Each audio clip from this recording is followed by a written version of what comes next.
ગુજરાતના ડીજીપીએ ગુજરાતના પોલીસ અધિકારીઓને આદેશ આપ્યો કે 100 કલાકની અંદર તમારા વિસ્તારમાં રહેલા ગુંડાઓની યાદી તૈયાર કરો અને તેમની સામે કાર્યવાહી કરો। પણ આ ગુંડાઓની યાદીની સાથે હવે ગુજરાત પોલીસે પત્રકારોની યાદી પણ તૈયાર કરી છે અને એવા પત્રકારોની યાદી જે પોલીસ સામે પ્રશ્ન ઉઠાવે છે, એવા પત્રકારોની યાદી જે સરકાર સામે પ્રશ્ન મૂકે છે, એવા પત્રકારોની યાદી જે લોકોનો અવાજ બની સરકારને સવાલ પૂછે છે। આ યાદીનું શું થવાનું છે તેની વિગતે વાત કરવી છે।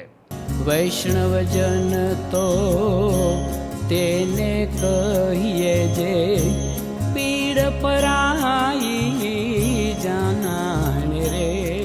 નમસ્કાર, નવજીવન ન્યૂઝમાં તમારું સ્વાગત છે અને હું છું તમારો પ્રશાંત દયાળ। વાત કરવી છે ગુજરાત પોલીસની કાર્ય પદ્ધતિની। અમે છેલ્લા લાંબા સમયથી કહી રહ્યા હતા, માત્ર અમદાવાદમાં જ નહીં, ગુજરાતના મહાનગરો અને જિલ્લાઓમાં કાયદો અને વ્યવસ્થાની સ્થિતિ ખોરવાઈ રહી છે અને ગુંડાઓનું રાજ શરૂ થઈ રહ્યું છે। પોલીસ ફરિયાદ નોંધતી નથી, પોલીસ અરજી રમ્યા કરે છે, લોકોને ન્યાય મળતો નથી, લોકોને ન્યાય લેવા માટે ગાંધીનગર સુધી પહોંચવું પડે છે। હવે તો એવું થઈ ગયું છે કે કોઈને ન્યાય જોઈએ છે તો આ ગુંડાઓ તમને ફટકારે, આ ગુંડાઓ તમને લૂંટે, તેના વિડીયો જો તમારી પાસે હોય તો જ પોલીસ તમારી વાત સાચી માને છે।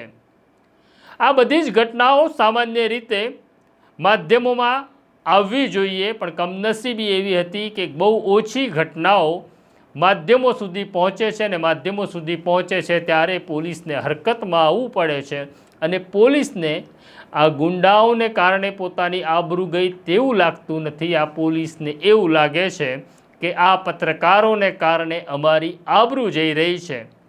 એટલે અમદાવાદ શહેરના સિનિયર પોલીસ અધિકારીએ એવા પત્રકારોની યાદી તૈયાર કરવાનો આદેશ આપ્યો છે કે જેમણે પોલીસ સામે સવાલ ઊભા કરવાની સ્ટોરી કરી છે।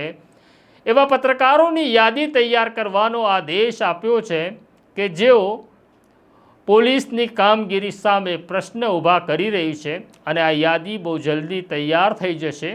પછી આજે પત્રકારો આ પ્રકારની સ્ટોરીઓ કરી રહ્યા છે, તેમને કેવી રીતના કનડવા, તેમને કેવી રીતના દબાવવા, કેવી રીતના પરેશાન કરવા, તેનું કામ હવે અમદાવાદ અને ગુજરાત પોલીસ કરવાની છે। મારા સાથી પત્રકારોને મારે એટલું જ કહેવાનું છે કે જેના કાંડામાં કૌવત હોય, જેના કાંડામાં દમ હોય, તે જ પોલીસને સવાલ પૂછજો, સ્ટોરી કરતા રહેજો। કારણ કે અહીંયા તો વિજય રૂપાણી જાય છે અને મનસુખ માંડવિયા આવે છે, એવી સ્ટોરીમાં પણ પોલીસ રાજદ્રોહની ફરિયાદ દાખલ કરે છે। પોલીસને સવાલ પૂછવો હોય તો તમારા દામન સાફ રાખજો।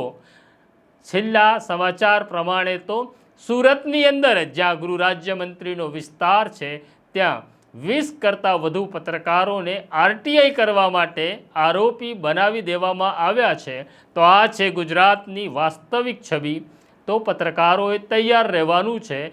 ગુંડાઓની યાદી સાથે હવે પોલીસને સવાલ પૂછનાર પત્રકારોની યાદી પણ તૈયાર કરવામાં આવી છે। અમારે આ યાદી તૈયાર કરનાર પોલીસ અમલદારોને એટલું જ કહેવું છે, અમારા ઘર ઉપર પથ્થર ફેંકશો તો અમારા ઝૂંપડામાં બહુ ઓછું નુકસાન થશે, પણ તમે કાચના ઘરમાં રહો છો, જો અમારો પથ્થર પડ્યો તો તમારા શીશ મહેલને અમે ભસ્મીભૂત કરી નાખીશું। કારણ કે તમારી બંદૂક કરતાં અમારી કલમમાં તાકાત વધારે છે, તેની અમને ખબર છે। અમે કામ કરતા રહીશું, બોલતા રહીશું, લોકોનો અવાજ બનતા રહીશું। તો આ સ્ટોરી તમને કેવી લાગી અમને જરૂરથી કોમેન્ટ બોક્સમાં લખજો, અમારી સાથે વાત કરતા રહેજો, કારણ કે અમે તમારો અવાજ છીએ। અત્યારે મને અને મારા સાથી સોનુને રજા આપો એ પહેલાં બેલ આઇકોન દબાવી દો। નમસ્કાર। વૈષ્ણવજન તો તેને કહીએ જે પીડ પરાઈ